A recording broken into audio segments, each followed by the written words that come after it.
Jonathan Allen admitted Monday he might be better off leaving Washington this next offseason. What would that possibly look like? That and more on today's episode of Locked On Commanders. Your daily podcast on the Washington Commanders. Part of the Locked On Podcast Network. Your team every day.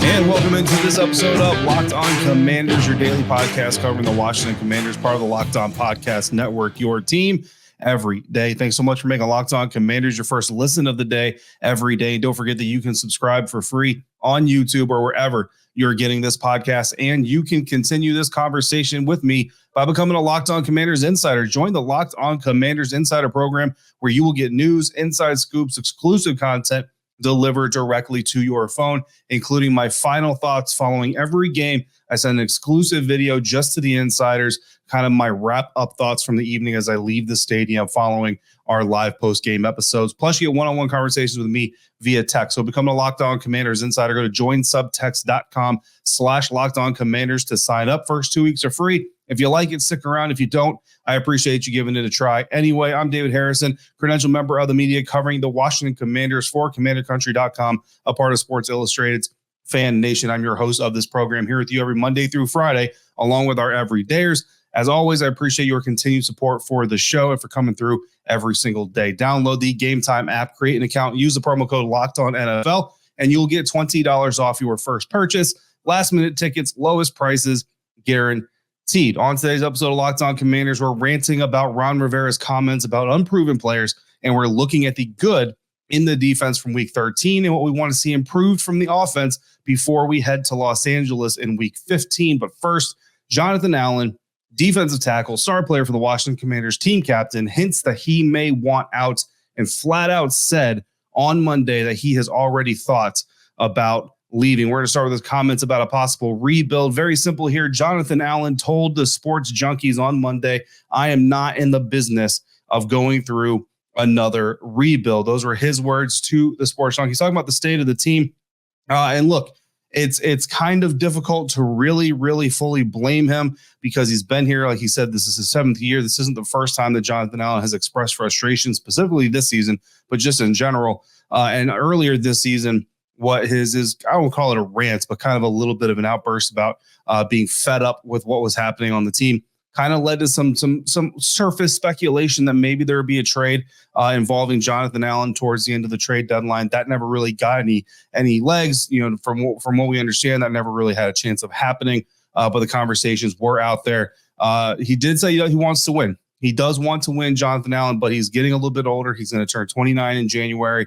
Not going to be playing in the playoffs, right? I mean, I guess there's still a mathematical chance. I think the Carolina Panthers are the only team that have been officially eliminated, but realistically, the Washington Commanders will not be playing in the playoffs. So Jonathan Allen, the man wants to work. You know what I mean? He wants to go out there. He wants to do his job, and he wants to do it for an extended period of time. But that's not the only thing. He was also asked by the Sports Junkies if he'd ever thought about the fact that maybe playing elsewhere, not in Washington, would be better for him personally and professionally. And Jonathan Allen responded in part, 1,000%. I mean, I'd be lying if I said I didn't. So that's pretty, it's not surprising comments, right? Allen followed up by saying, quote, I played this game to win, and I would love to win here for sure, but I want to win first and foremost. That's always going to be at the front and center of my mind, end quote. So, I mean, John, look, he's not, saying anything that we all kind of don't already anticipate, right? If you've been doing this for 7 years and,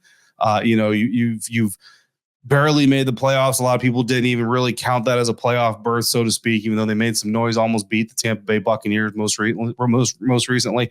Like, that's not exactly the career accolades that you want to hang your hat on. And coming from a program like Alabama, where you're not really used to losing like this, certainly could be something that is frustrating. So I think everybody understands the frustration, but the significance of it is the fact that he's now saying this publicly. Right now, he's saying this on a very popular radio show. He's saying it's where he knows everybody's going to get it. Everybody's going to send it out on Twitter, on X, on Threads. We're all going to write about it. I wrote about it for CommanderCountry.com on Sports Illustrated's FanNation. Like, everybody's going to talk about this. And it's something that he knows full well. He's been in this league, again, 7 years now. He knows what this is going to do. He knows what kind of stir this is going to create. This isn't a rah-rah thing. Like, I don't think this is going to cause, a whole bunch of dudes in the locker room to just suddenly play like all pro players. And I don't think that was the intent. And I do want to fall short of anybody saying that Jonathan Allen's just thinking about himself. I mean, again, this is a guy who had the opportunity to potentially leave and hit free agency if he really wanted to. And sure, I don't think things were quite as dire. I mean, certainly things weren't great either, but, things weren't necessarily as dire or anything like that. But, it's one of those things where this guy has given a lot of his time.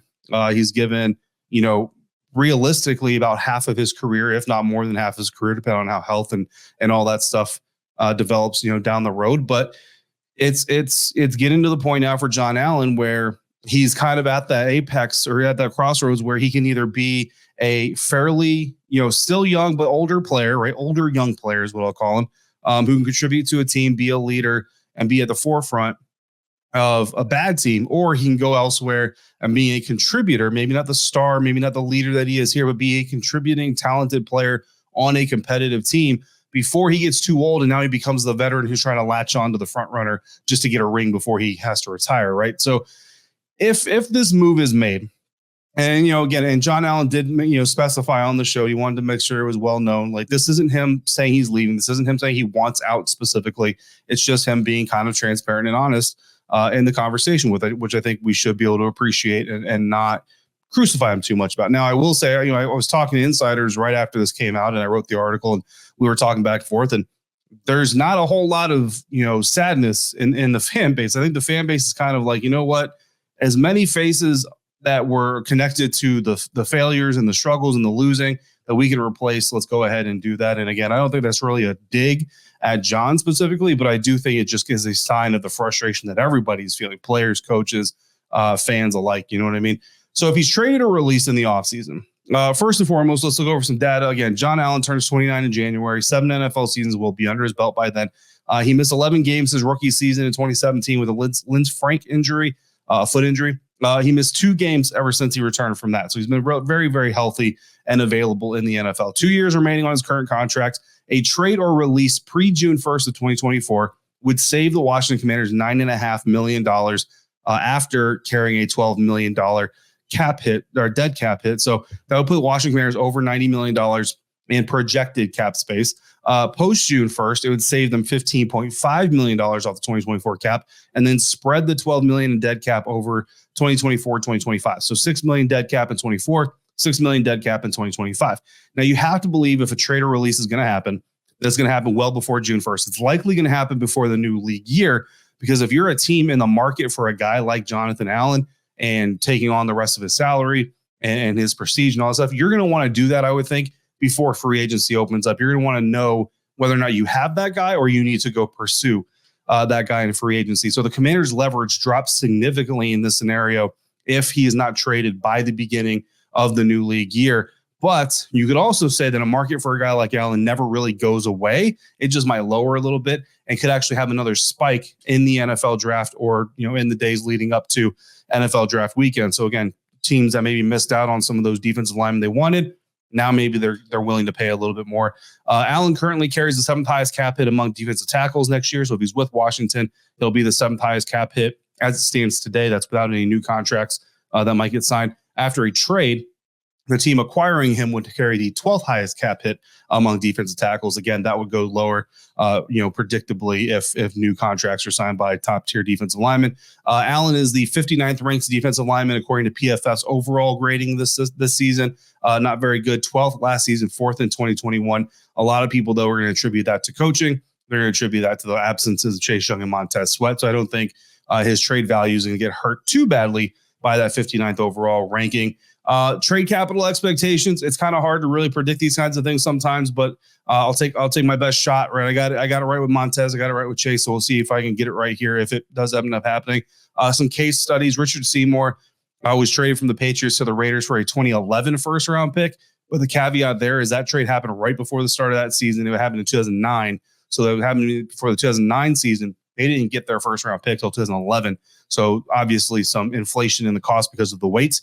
In 2020, more recently, Jarrell Casey was traded from the Tennessee Titans to the Denver Broncos for a 7th round pick. Casey was turning 30 and coming off of a Pro Bowl season. So that's not too far off from Jonathan Allen, but I think that the relationship there had kind of gone a little bit further south. DeForest Buckner got a 1st round pick when he was traded from the 49ers to the Colts, but he was also 26 or was about to be 26. So I'm thinking 3rd rounder, honestly, is probably the best you can hope for from a team. I think you're probably going to get offered a 2024 4th rounder or a 2025 4th rounder that could become a third rounder if certain benchmarks are met, or maybe you get that 2025 third for waiting, and then it maybe becomes a 2nd if John Allen goes out there and has, say, an all-pro season or something like that. Allen does say he's focused on the next 4 games. He's not even saying that he wants out. It's just, obviously things are on his mind. So today's our AAR episode. We are going to dive into week 13 and see what we can pull from the loss of the Dolphins to keep, what we want to improve before Los Angeles, and we're going to see what we want to leave behind, including the reason that Curtis Samuel has suddenly become one of Sam Howell's best targets. Coming up next on today's episode of Locked On Commanders, part of the Locked On Podcast Network, your team every day. And today's episode is brought to you by Game Time. You shouldn't have to worry when you are buying tickets to your next big event. Game Time is the fast and easy way to buy tickets for all your sports, music, comedy, and theater events near you, with killer last-minute deals, all-in prices, views from your seat, and their best price guarantee. Game Time takes the guesswork out of buying tickets. They even have last-minute tickets, flash deals, zone deals. It's easy to find and buy tickets for every kind of event in your area. Back to the Future, the musical, is coming to the DC area in August of next year. My wife and I have been looking at it very closely. I'm not going to lie. We might check that out. Back to the Future is one of my favorite movies. We might have to check out the musical, guys. I don't know if you feel that, but I might be feeling that. Game Time is the only ticketing app that gives you complete peace of mind with your purchase. They are obsessed with finding ways to help you save money on tickets. Game Time has deals on tickets right up to the start of the event, and even an after an hour after it starts. It takes place. It's the place, rather, to find last-minute seats. Take the guesswork out of buying tickets with Game Time. Download the Game Time app. Create your account. Use the promo code LOCKEDONNFL to get $20 off your first purchase. Terms apply. Again, create your account. Redeem the code LOCKEDONNFL for $20 off. Download Game Time today. Last-minute tickets, lowest price guaranteed.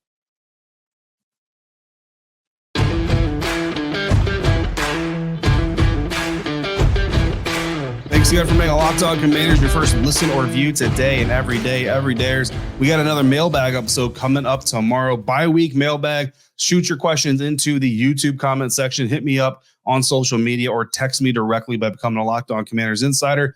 Join subtext.com/LockedOnCommanders. Get in on that fun. Locked On has also launched the first ever national sports 24/7 streaming channel on YouTube. Locked On Sports Today is here for you 24/7, covering the top sports stories of the day with local experts of Locked On, plus our national shows covering every league. Go to Locked On Sports Today on YouTube and subscribe to the first ever national sports 24/7 streaming channel. Because of the John Allen situation, we have a slightly altered AAR episode this week, slightly condensed, although I'm not sure anybody is really sad about not having as much time to go over the loss to the Miami Dolphins. Losing 45-15 will certainly do that, and certainly leaves a lot of room for improvements, especially in the defense. But what about the sustains? I wanted to challenge myself a little bit, so I said, you know what? Our sustain this week is going to come from the defense, because not everything is bad about this defense. So I went out in search of something to share with you that was good news, maybe a bright spot that could get brighter in the future, depending on what happens with coaching staff, schemes, all that stuff. And I went out and I found KJ Henry, and he is going to be my sustain for this game. Not perfect, by a long shot by himself. He's a young guy, not a whole lot of playing experience up to this point, but he's getting more and more as the weeks go on. And I really liked some of the things that he did against the Miami Dolphins. Stat box wise, not super sexy. 2 tackles, 1 tackle for loss. He did have 2 quarterback hits. That goes in the PFF stat book, not the official stat book. But he, so the pressures are always good. He played 30 defensive snaps in week 13, 49% of them specifically, 7 special team snaps. And then when I turned on the film, turned on the all-22, what I saw out of a guy like KJ Henry was speed, right? And that's not a surprise. When he was drafted out of Clemson, that's kind of what he was known for, an edge defender that was going to win with speed more than he was going to win with power. And the reason I really liked seeing what I saw on Sunday from him is because I go back to training camp, and a couple of conversations we had, but specifically one of them that we had after a joint practice against the Baltimore Ravens, where during practice, he had a really good day. He had really good days during training camp and all those things. But then when we get to the preseason games, a lot of times he would kind of disappear. And so I kind of wanted to ask him, respectfully, but really kind of just have the conversation with him and say, you have a lot of speed. You're putting a lot of good stuff on the practice tape. How do you get it, or where are you in the process of getting it converted to the play tape? And he really was very blunt and said, that's the challenge. And that's what I haven't figured out yet. That's what I need to figure out. So, having the good practice days, and I'm paraphrasing him, of course, but having the good practice days is certainly important, helps you learn the skills, helps you put good things on tape to study and to reinforce and all that stuff. But he was looking for a way to get it done on the field. And I think, gradually it has come along. I start off here with his fastest play of the game. He got up to 16.8 miles per hour on one specific play. Miami Dolphins had the ball. Obviously, he's the defensive player. 1st and 10 at the Miami 19. 2:12 left in the first quarter. KJ Henry on the snap starts upfield, but he actually falls off in a contained defense, screen defense type of motion. Tua Tagovailoa ends up rolling to his left, Henry's right, and Henry pursues the quarterback across the formation all the way across to the opposite numbers on the field. Impressive effort, to say the least, from KJ Henry. The pass falls incomplete because of a Jalen Waddle drop. You might remember that play. So, KJ Henry specifically didn't necessarily blow up the play or super impact it, but, without KJ Henry's pursuit, Tua Tagovailoa certainly has room to run, or he's got more time to deliver a pass, or again, it wasn't on Tua that the pass was incomplete anyway, but KJ Henry, very impressive effort. That's what you want to see when you're talking about a 4-8 team that's about to become 4-9, and you're talking about young players and coaches are getting fired. It wouldn't have even jumped out on tape if KJ Henry, like I said, kind of rushes, falls off into a contained defense, Tua runs the other way. If KJ kind of just stands there and watches the rest of the play, it really wouldn't even stand out all that much. But because he makes the pursuit, because he stays with the play, it stands out. Again, the pass is incomplete. That's kind of a coincidence, but it looks to me like that is number one of the two pressures that PFF applies here, because he was, closing in on Tua as the pass was being made. Going on to his tackle for loss, the very next play. So this dude runs 16 miles per hour all the way across the field. Very next play, 2nd and 10, Miami 19, first quarter, 2 minutes, 2 seconds now left on the field. Dolphins receiver Cedric Wilson comes in motion from left to right on the offensive formation. That's Henry's side of the defensive formation. And on the snap, he and right tackle Austin Jackson kick wide right, while wide receiver River Craycraft tries to block down on Henry to seal the edge for the run play that's coming. But KJ Henry shoots the C gap, gets in the backfield before Craycraft can do anything, and he stops Devon Achane for a 7-yard loss. Great instincts to not try and run with the linemen. Don't get swept up in the flood. Great speed to get into the gap. Great speed off the line of scrimmage to get into the gap before the crackback blocker has a prayer to even do anything. And he was 4 yards into the backfield by the time Achane got his hands on the ball. Additionally, while he doesn't get credit for it, the 10-yard loss run later in the game by Tyreek Hill, you might remember, where he's kind of trying to do like a little bit of, like backyard football on the double end around in the third quarter. That loss was created by KJ Henry's ability to stay disciplined, not get swept up in the action, keep discipline on his assignment, and square up with Tyreek Hill without panicking, which caused the receiver to have to stop his momentum, try to find some other areas to go. His teammates, Henry's teammates, end up corralling him for a loss. But again, that's a play that's created by a young player being smart in his assignment, doing what he's coached to do. Very nice play there. Pressure number 2 for KJ Henry came 2nd and 12 at the Miami 23, 3 minutes, 15 seconds in the third quarter. He runs a stunt with Deron Payne, wiping out the blocks for him. Beautifully executed. KJ Henry just doesn't come up with the sack. Tua Tagovailoa kind of jab steps him, gets out of the way. The right guard recovers enough to kind of wall off any sideways pursuit. The pass goes incomplete, but good pursuit there. And 2-man game between Deron Payne and KJ Henry. So that's our sustain, our improve. Terry McLaurin's target quality has not been very good. Look, Terry's got 100 targets in 2023, which is 17th in the league, 60 receptions, which is 21st in the league, 11.6 yards per reception. So it's not that his targets or catches are really terrible, but they haven't been valuable. And part of that is because of the average separation.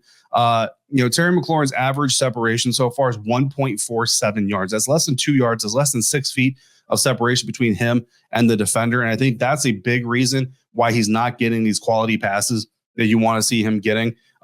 So when you look at other players, like Curtis Samuel is second or third on the team with 68 targets. When you look at Curtis's targets, His target separation average is 2 yards, again, compared to McLaurin's, which is less than 1.5 yards. And despite the fact that Curtis Samuel has such a small frame compared to Terry McLaurin's, I think that separation is what's really causing this discrepancy that we're seeing between Curtis Samuel, Terry McLaurin, especially lately. So I think that, whether it's Sam Howell's clean passing, Eric Bieniemy scheming up routes for Terry McLaurin to run to be able to get some of that separation, or the receiver himself not winning as much, I think that's a real big sign of why Terry McLaurin's production has not been as good this year as we expected, is that separation at the breaking point after the stem. So we'll continue to watch that. But we're also getting ready to watch some younger players potentially get some time as the Washington Commanders playoffs chances completely fade into oblivion. The opportunity to get some live reps for some younger guys may be coming up, according to Coach Ron Rivera. We're ranting about Ron next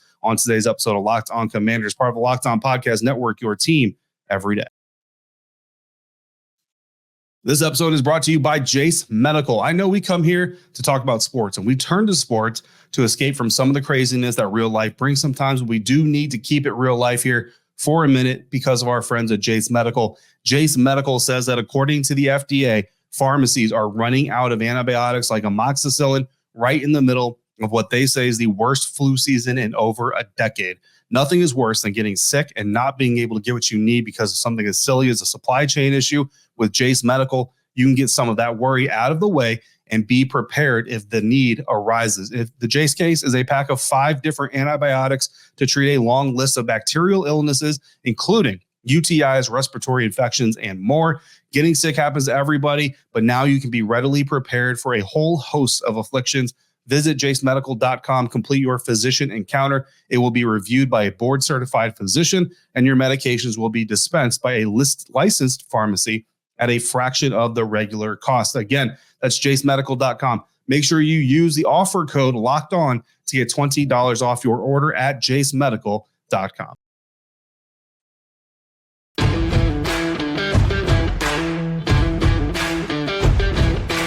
Wrapping up this episode of Locked On Commanders, ranting about Ron Rivera, and a lot of his Monday press conference was quite honestly just canned. You know what I mean? And look, I think the more a team loses, the more the answers get canned, and the more they become just kind of generalized and things like that. Ron was asked about like what can be changed on the offense to help some of these receivers, and he just said, "Oh yeah, we got to look at the tape, we got to look at what we're doing and calling," and basically nothing. But I do want to say this: it's not just Ron Rivera. So twice a week, as part of my Sports Illustrated deal. Twice a week, I have to write for Sports Illustrated's FanNation's Eagles site. So I write 2 articles a week for the Eagles site over there. And as you might imagine, I'm not paying attention to the Eagles every single day. So I've got to look up some stuff. So I looked at the transcripts for Coach Nick Sirianni after the Eagles lost to the 49ers. And as I'm reading through the answers, it's the same thing. They've only lost, 2 games this year now? And he's giving them the same thing. Coach, what happened? Oh, the other team gets paid to play too. They do, we'll go watch the film and got to coach him better. Got to put him, So it's not just this coach, guys. It's not just because the season's gone so bad. Every coach, every time they lose, it's just that we're hearing it so much because they lose all the time. So you want to hear different answers, but you're not going to get different answers. But something that was interesting here, Ron was asked, I want to say it was Sam Fortier of the Washington Post, but please don't kill me if I'm wrong on that one. But I want to say that Sam asked Coach Rivera about the possibility of playing younger players like tight end Curtis Hodges and wide receiver Mitchell Tinsley later in the season, as things develop the way that they're developing. Coach Rivera said, quote, "Yeah, I think there's some opportunities that will most certainly come up. And there are some young guys that you do want to see as we go through the last few weeks. We'll look for those opportunities and chances," end quote. So, not super committed, but, about as committed as you're going to get. Again, the question was asked specifically about Mitchell Tinsley and Curtis Hodges.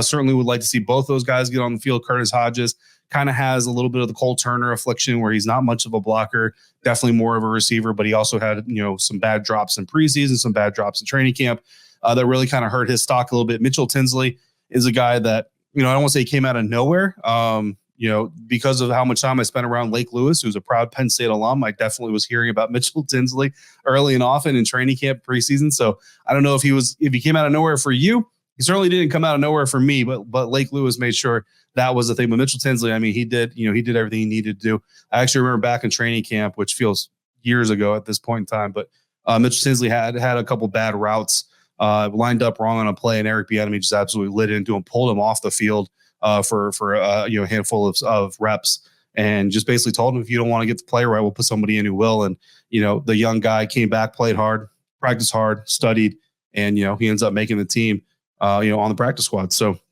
kudos to him. Wouldn't hate seeing either of those guys get in there. Obviously, you want to see more KJ Henry. You want to see more Andre Jones Jr., those guys, but also more Cole Turner. You know what I mean? Let's get the dude. We know he's basically a receiver, not really a blocker, but let's get him out there. Let's give him some live reps and see if that live experience can help him develop. Chris Rodriguez, I'd love to see him get more opportunities. Young cornerbacks like Tariq Castro-Fields, Christian Holmes, want to see where they're at. Some practice squad guys, offensive linemen specifically, Alex Akinbulu, Nolan Laufenberg, Mason Brooks. I wouldn't mind seeing those guys get in there. Probably get in there with like Jacoby Brissett, maybe, here and there. But wide receiver, punt return, Kazmir Allen. Look, he had some drop issues in preseason and stuff like that, but he's been working on it. We see him at practice working at it all the time. Let's see if it's gotten better with live bullets, and what better time to do it when you're already probably out of the playoffs anyway.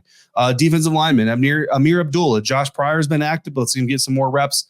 Benning Potoa'ai, more of a veteran, but would like to see him get on the field as well. So there's a good amount of guys, and honestly, it would be nice because it would give us a little bit more to talk about than draft positioning and free agency. Maybe so we can see if we can shine a light on some of these guys as potential holdovers or carryovers to the next regime that might be able to make any kind of impact, or at least make the roster moving forward. That's going to do it for today's episode, AAR episode, but also John Allen conversation episode of Locked On Commanders. Coming up tomorrow, again, is mailbag time. So if you got questions for the mailbag, throw them in the YouTube comment section.